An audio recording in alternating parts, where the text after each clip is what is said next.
අපි අද හොයමු සත්තුන්ගේ පාද ගාන දීලා එතන ඉන්න සත්තු ගාන කීයද කියලා අහුවාම මම හිතන ගොඩක් දරුවට මේක අපහසුයි. නමුත් අපි මේකට පුංචි සරල ක්‍රමයක් පාවිච්චි කරමු. ඔන්න ගොවිපළක සිටින කුකුලන් හා එළුවන්ගේ පාදවල එකතුව 40කි. මුළු සතුන් ගන්න 14කි.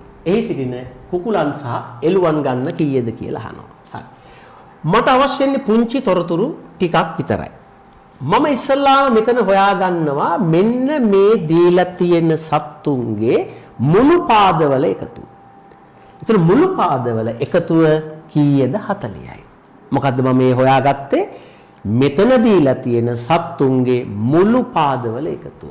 අන්නේ එකතුව මම පැත්තකින් ලියාගත්තා. ඒ තමයි 40. ඊට පස්සේ මම අන්න ඒ අගය බෙදනවා කීයෙන්ද? දෙකෙන්. සත්තුන්ගේ මුළු පාද ගාන දෙකෙන් බෙදනවා. එතකොට 4ට 2 ගොඩවල් 2යි, දෙවරක් 2 4යි, 4න් 4ක් බිඳුවයි.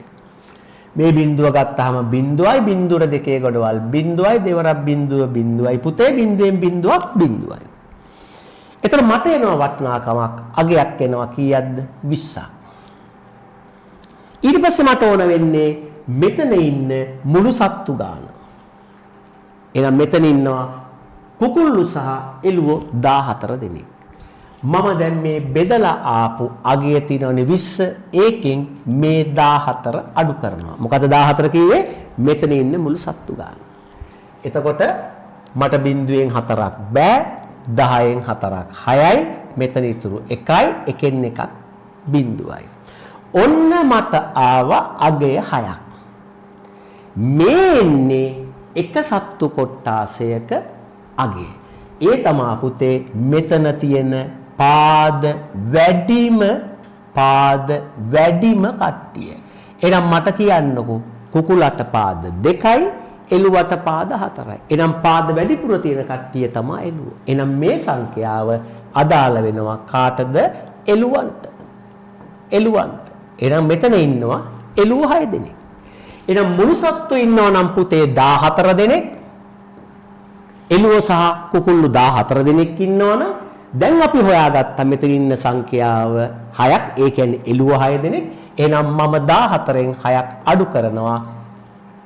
එතකොට මට එන්න ඕන කුකුල්ලු සංඛ්‍යාව. එතකොට 14න් 6ක් ගියාම කීයද? 8යි. එහෙනම් මේ 8 කවුද? කුකුල්ලු. එහෙනම් මෙතන ඉන්නවා එළුව 6 දෙනෙක් සහ කුකුල්ලන් 8 දෙනෙක්. පුතාට ඕනනම් ආය හදලා බලන්න පුළුවන්. සත්තු ගාන 8යි 6යි 14ට සමානයි. කුකුලෙකුට කකුල් 2යි, දෙවරක් 8 16යි. එළුවෙකුට කකුල් 4යි, 6 වරක් කර 24යි. එහෙනම් 24යි 16යි එකතු කරලා බලන්න පුළුවන් 40 වටිනාකම එනවා.